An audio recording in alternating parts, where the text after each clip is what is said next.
My name is Cassandra, and the night I told my mother I would not give up Harvard for my little sister was the same night my clothes ended up in trash bags by the front door. I thought that was rock bottom, until years later I was standing in an operating room, staring down at her open chest while the monitor screamed a flat, merciless line. Everyone else in that room saw a patient.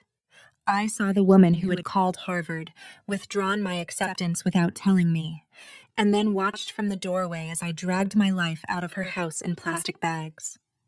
A few hours earlier, she had been in a hospital bed, fingers like claws around my wrist, whispering, "You're a surgeon now. You can save me. You owe me." The same words she'd thrown at me when I was 18. You owe me. You owe this family. Back then, I broke.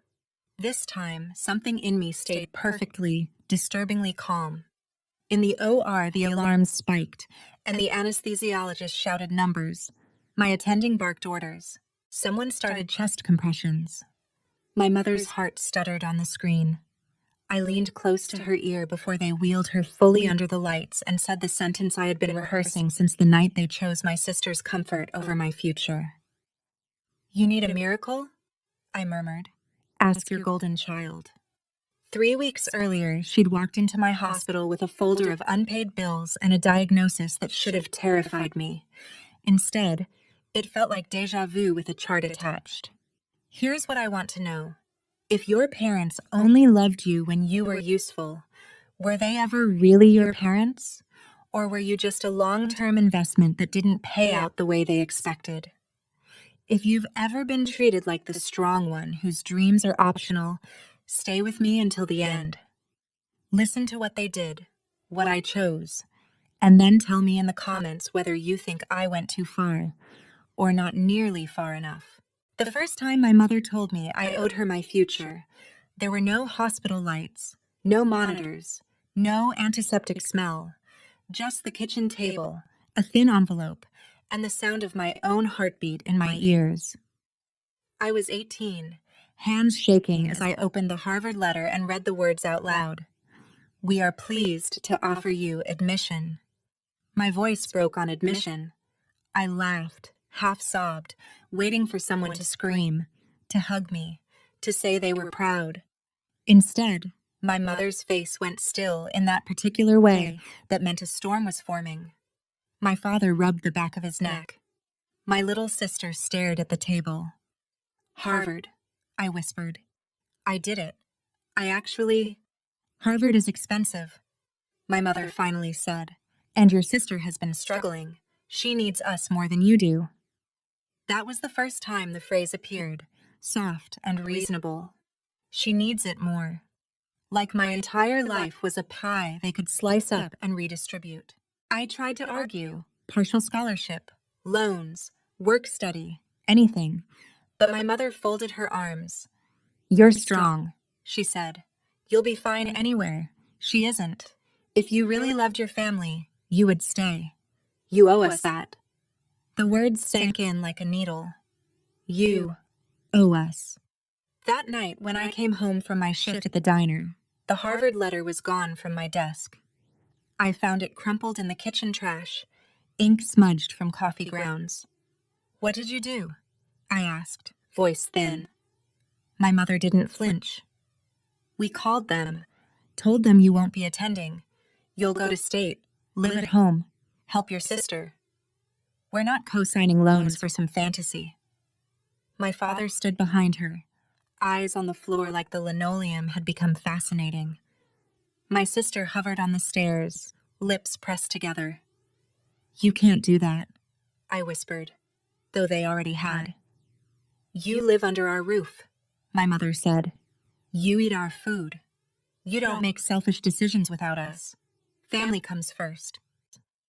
I remember staring at the trash bags by the front door, stuffed with my clothes and books, the zipper of my favorite jacket poking out like a small, shiny accusation. "So if I choose Harvard," I said slowly, "I lose my family?" She didn't blink.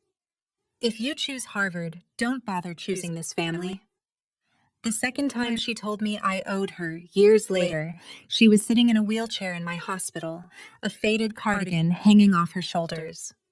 Stage 3, the oncologist had said privately.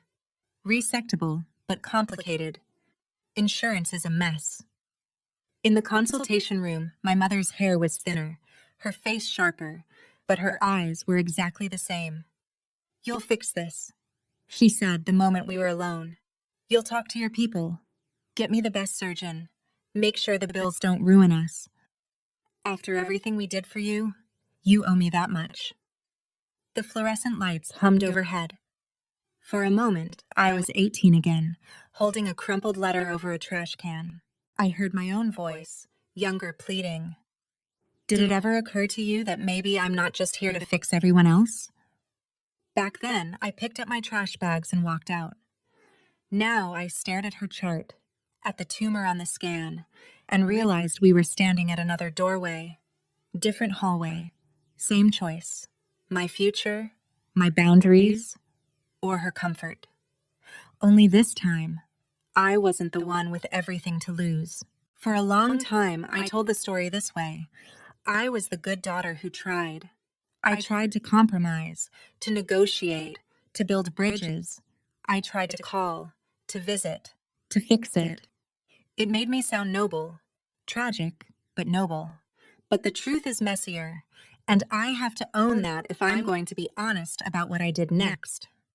After they kicked me out, I bounced between couches, cheap rooms, and graveyard shifts.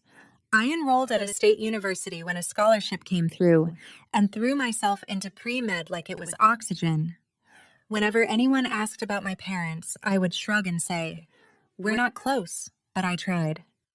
It was easier to be the abandoned hero than the girl who blocked her whole family's numbers one by one during her second semester, because every call came with a side of guilt. In my mind, I remembered myself dialing home, begging them to understand, offering to meet, to talk.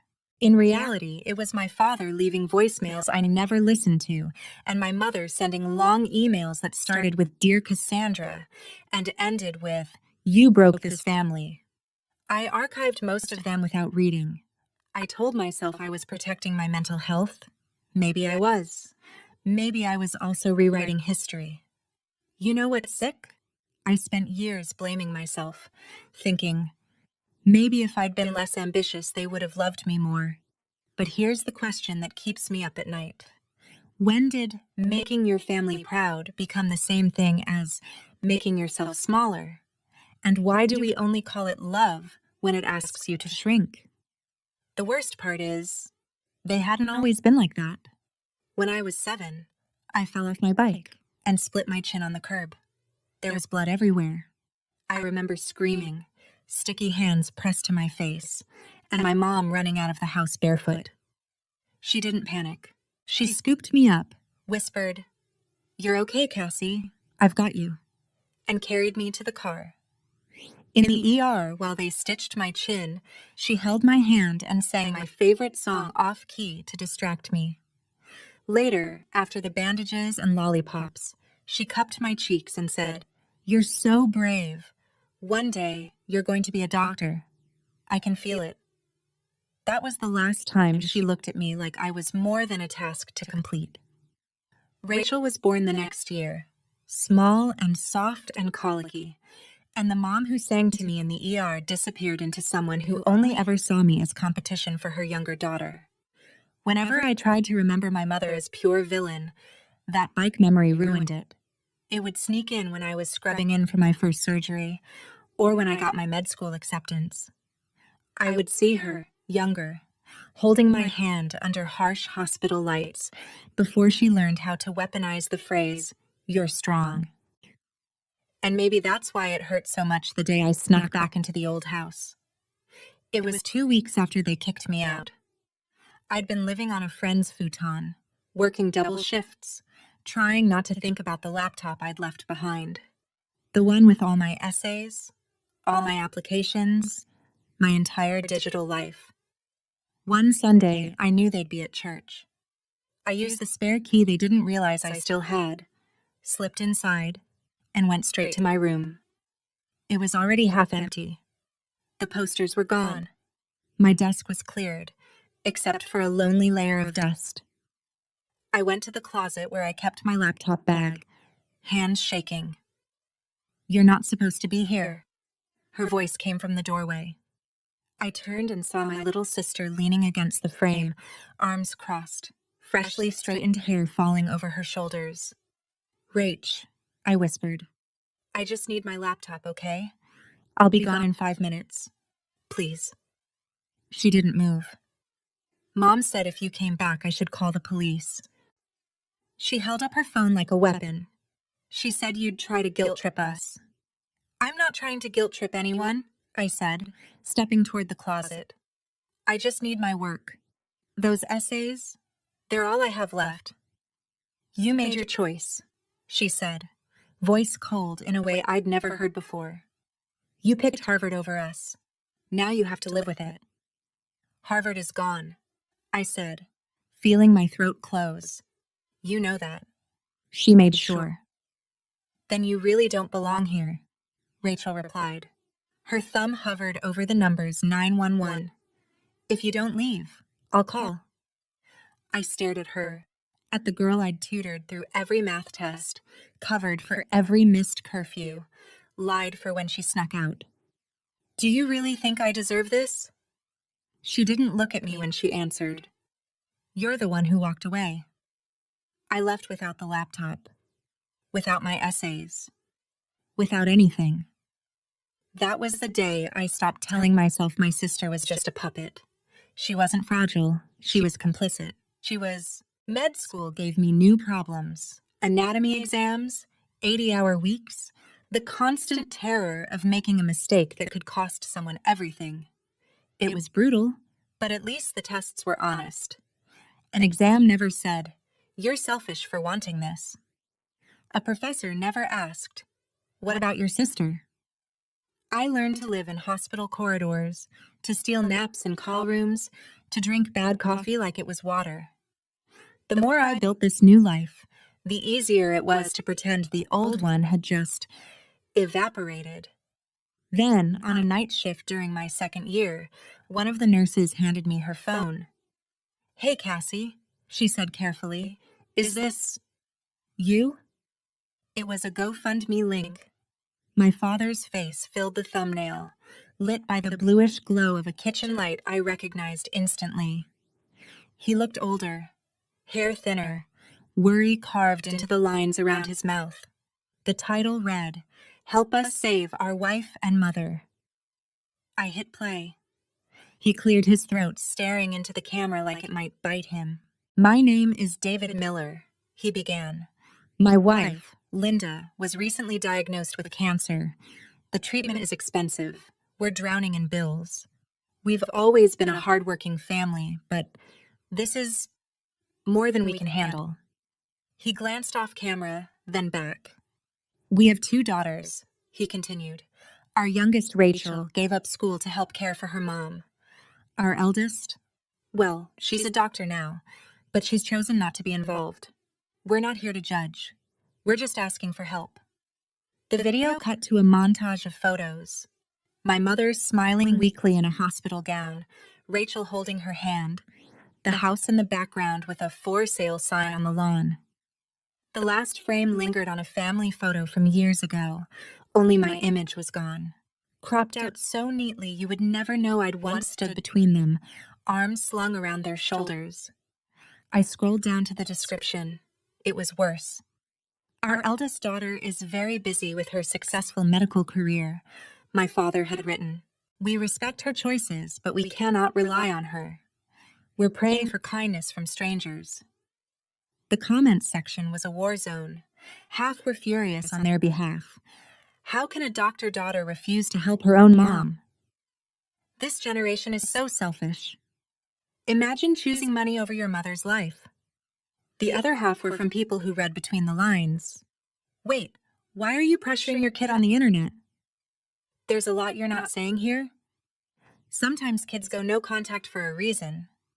Then I found Rachel's Instagram. The latest post was a picture of my mother in a headscarf, lying in a hospital bed, fingers twisted in the blanket.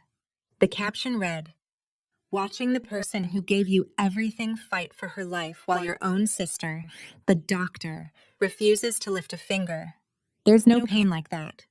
Some people choose career over family. I choose my mom." Heart emojis, prayer hands, comments like, "Your sister is trash. You're the real daughter. Stay strong, queen." I sat in the staff lounge, phone in one hand, hospital pager in the other, and felt my chest go tight. They had rewritten the narrative so neatly.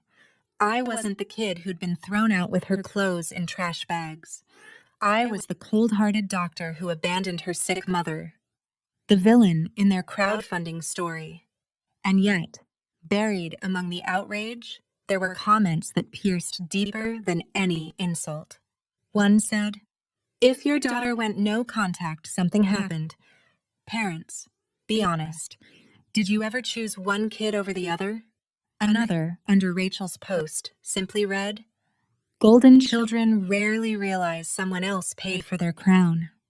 I watched the view count climb on the GoFundMe. Donations trickled in. $10, $50, a heartfelt $3 with a message. From one daughter of a narcissistic mom to another. "I hope you find peace, whatever that looks like for you." I wasn't sure who she meant, me or my sister. Maybe both. That night, between cases, I opened one of my father's old emails for the first time in years. It was from after I started med school. "We saw your white coat photo," he'd written. "Your mom says she always knew you'd be a doctor. She wishes things were different. Rachel is having a hard time. She feels abandoned. Maybe you could call?" No apology. No acknowledgement of trash bags or revoked Harvard dreams. Just another quiet suggestion that my absence was causing their suffering. It was strange, watching them perform their version of the story online. In their videos, they were tragic, noble, blindsided by my cruelty. In my memories, they were the people who used my strength as an excuse to bleed me dry. Somewhere between those two versions was the ugly truth. I had walked away, and I had stayed away, because staying would have killed me slowly. Here's the part that always surprises people. My mother lived.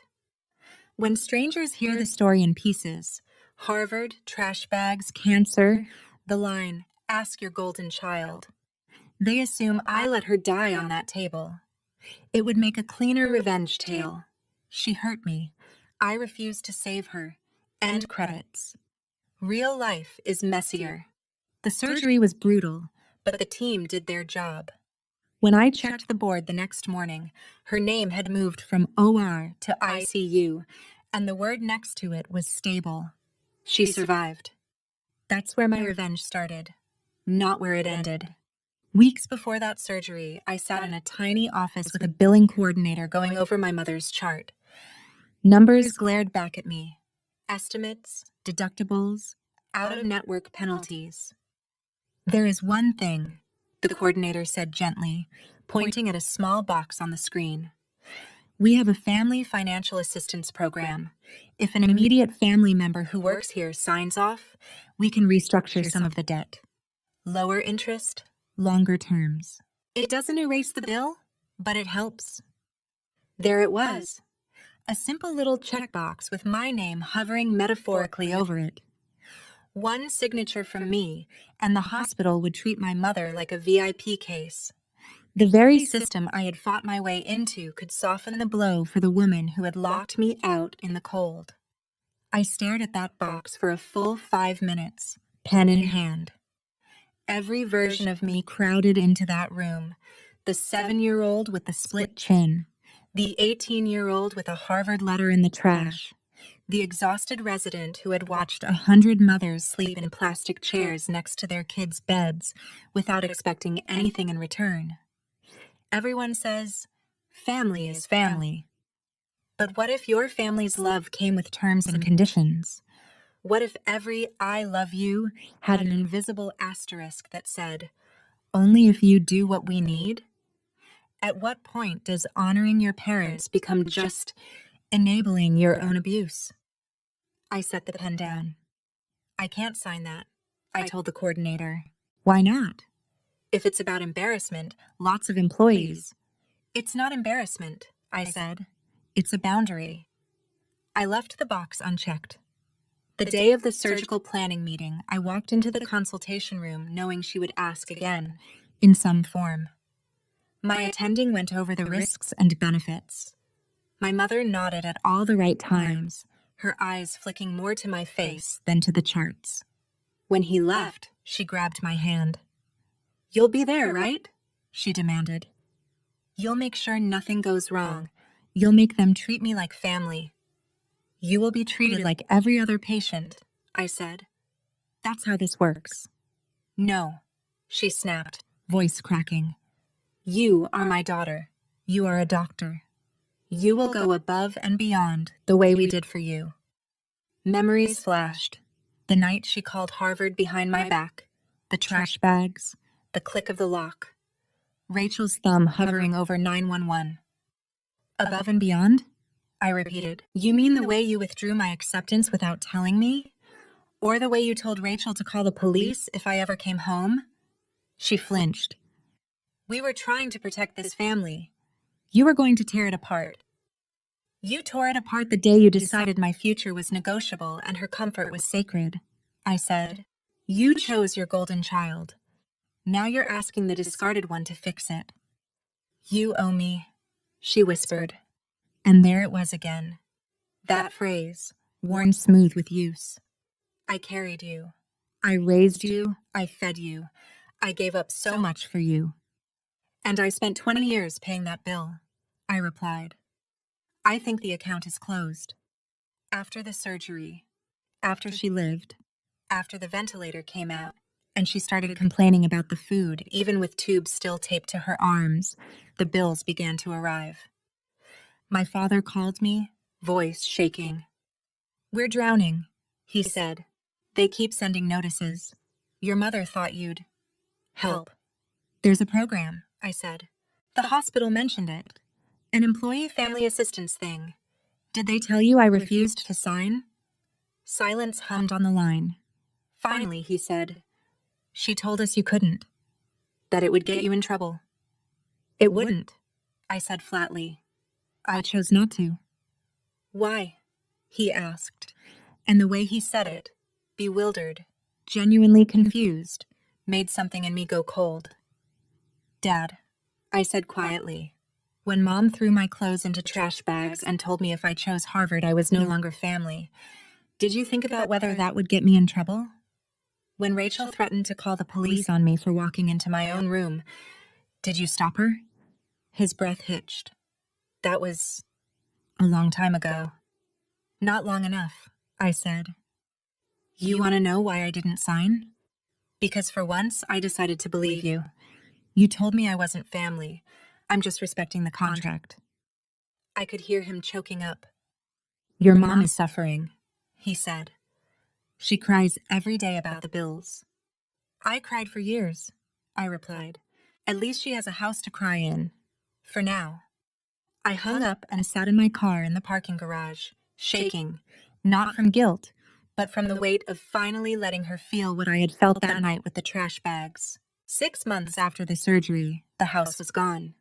I didn't need a GoFundMe update to know. The for sale sign in the background of their videos disappeared, replaced by a bland apartment hallway in Rachel's posts. No more photos of the old front porch. No more garden. Just gray walls and budget blinds. One evening, between cases, my phone buzzed with a number I recognized but hadn't saved. I almost let it go to voicemail. Instead, I swiped. Hello? It's me, Rachel said. Her voice sounded older, raspier, like she hadn't slept in months. I'm at Mom's new place. She's not great. I read the updates, I said. I'm sure this is hard. We lost the house, she blurted. I dropped out to work full-time. Mom can't handle more than a few hours a week. Dad's exhausted. You got what you wanted. There was no venom in her tone, just bone-deep exhaustion. For a second, empathy warred with the memory of her thumb hovering over 911. I could have said, "I'm sorry. I could have told her I hadn't wanted any of this, but that would have been a lie. You know what's funny? I said instead. When I was 18 and sleeping on a friend's couch because your mother threw me out, nobody asked if you were happy with my suffering. Nobody lost sleep over my future. Now that you're the one sacrificing for her, suddenly it's a tragedy." I was just a kid back then, she protested weakly. So was I said. But you picked up that phone anyway. Silence stretched thin between us. Then she said, "I found something." What? Mom's old diary. From before I was born. Before all of this. She hesitated.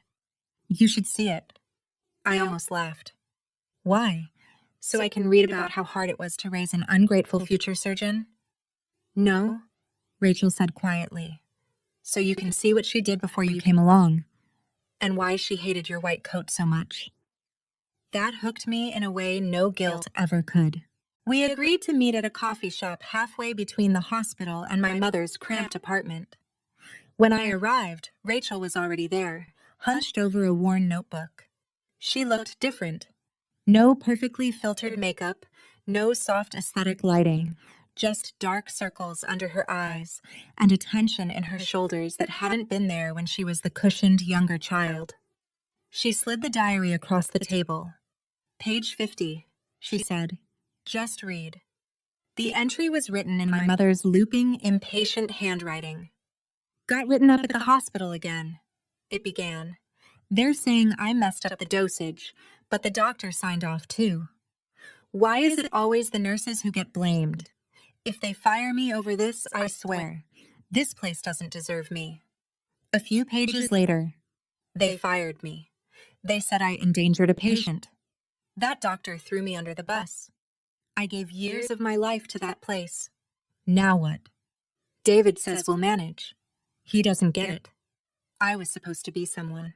I was supposed to wear the white coat one day, not fetch things for people who do. The entries grew darker.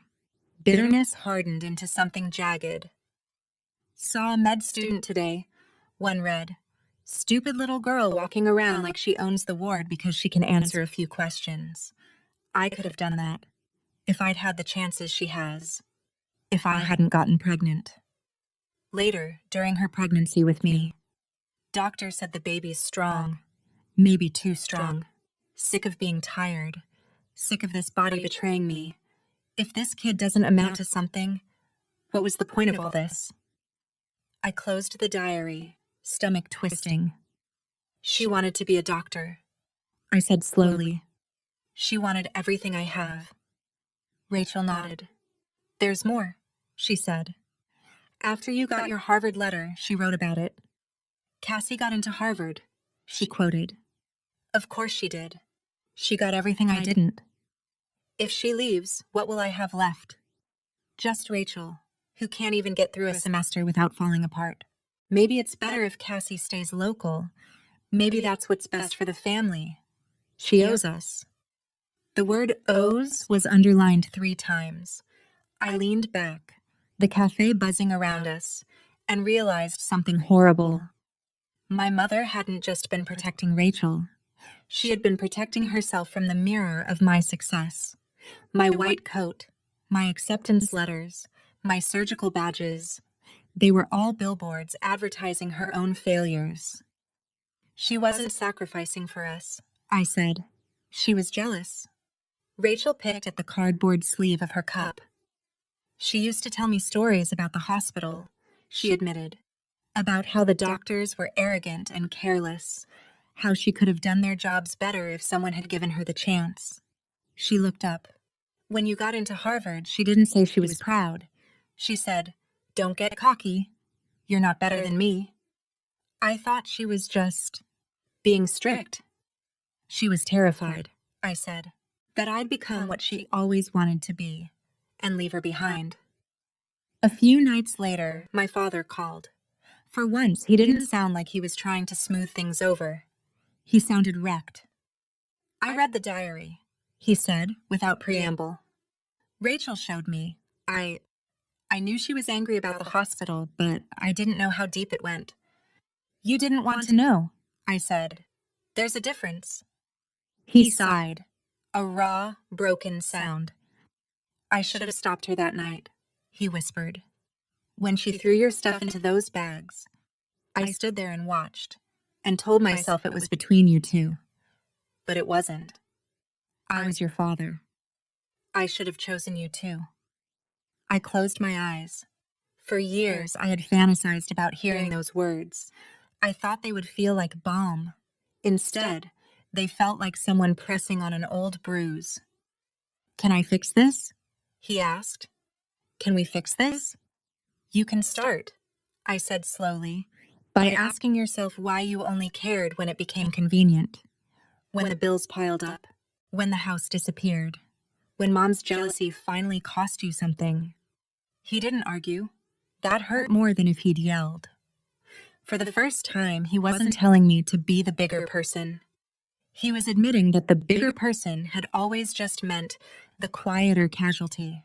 A year after my mother's surgery, I stood on a stage under soft lights, a plaque in my hand, applause washing over me like static.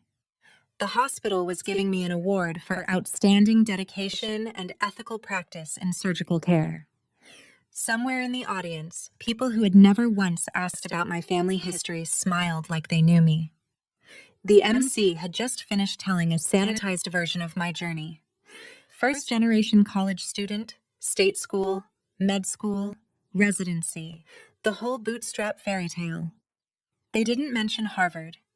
They didn't mention trash bags. They certainly didn't mention the fact that my mother had been one of the most difficult cases I'd ever walked away from. Not clinically, but morally. I scanned the crowd out of habit, eyes skimming over faces, and froze when I saw her. Not my mother. Rachel. She sat 3 rows from the back, no camera out, no curated expression. Just tired eyes locked on mine. We hadn't spoken much since the diary.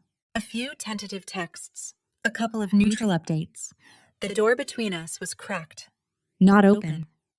Seeing her there, in this space that had become wholly mine, felt like someone had shoved my 2 worlds into the same room and locked the door. After the ceremony, people drifted away in clusters. I slipped down a side hallway to my office, plaque under my arm like a shield. On the wall above my desk hung 2 framed documents. The first was my med school acceptance letter. The second was a piece of paper I had dug out of the trash years ago. My original Harvard acceptance, creased and coffee-stained, the one my mother had thrown away. I'd carried it in my wallet through state school, through every exam, a talisman of the life I'd almost had. A few months earlier, a 3rd frame had joined them, a handwritten letter from my mother, sent after the surgery. Cassie, it began, I'm sorry for everything. I was wrong to make you choose. We are losing everything. If you could help us just this once, I promise. I stopped reading it, I promise. I didn't believe her. Instead, I smoothed the paper, put it in a frame, and hung it next to the Harvard letter. A matched set. The opportunity she'd tried to erase, and the apology she'd only offered when she needed something. When colleagues asked about the letters, I told them the truth. That one is my Harvard acceptance, I'd say. My mom threw it away.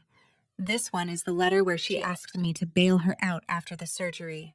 I framed them both to remind myself what it costs to ignore patterns. Some looked uncomfortable. One attending frowned and said, That's harsh, isn't it? I'd smiled. You know what's harsh? I answered. Being 18 and watching your mother choose your sister's comfort over your entire future. What I'm doing isn't harsh. It's just equal. That day, as I set the new plaque on my desk, there was a soft knock on the door. Come in, I said. Rachel stepped inside, eyes flicking to the wall. She took in the letters, the diploma, the photos of me with colleagues instead of family, my new chosen tribe. You really framed them, she said. No judgment, just quiet observation. I did, I replied. It helps me remember what actually happened, not the version she tells when she wants sympathy. Rachel swallowed. She still tells people you abandoned us, she said. That you let the bills crush us because you're heartless. And what do you think? I asked. She didn't answer immediately. Instead, she crossed to the wall and studied the Harvard letter. I used to think you were dramatic, she admitted. Like, okay, Mom is intense, but all moms are. I thought you left because you wanted to be special. I didn't realize she called Harvard. I didn't realize she told Dad you'd be fine anywhere because you were built for suffering. That's literally what she wrote in one of those diary entries. I can't unsee that now. Day. She turned to face me. After the surgery, when you refused to sign that form, I hated you for months. I thought, how can she sleep at night? Then I started working double shifts, seeing the bills, listening to Mom say, Rachel will fix it. Rachel will stay. Rachel owes me. And I realized she wasn't asking me to love her. She was asking me to live the life she'd already decided for me, the one she tried to force on you first. We stood there in the quiet buzz of the fluorescent light. People keep asking if I regret it. I said finally. If I feel guilty for letting her struggle, for not making it easier, for standing in a hospital full of power and choosing not to use it for my own mother. I looked at the letters, at Rachel, at the reflection of my white coat in the glass. But here's what nobody ever asks. Did she feel guilty when I was 18, homeless and alone? Did she feel guilty when she told you to call the cops on me in my own house, when she cropped me out of those family photos? I met my sister's eyes. Why is the child always expected to be the bigger person? Why do we call it moving on when they want to forget, but holding a grudge when we refuse to pretend it never happened? Rachel's eyes shimmered.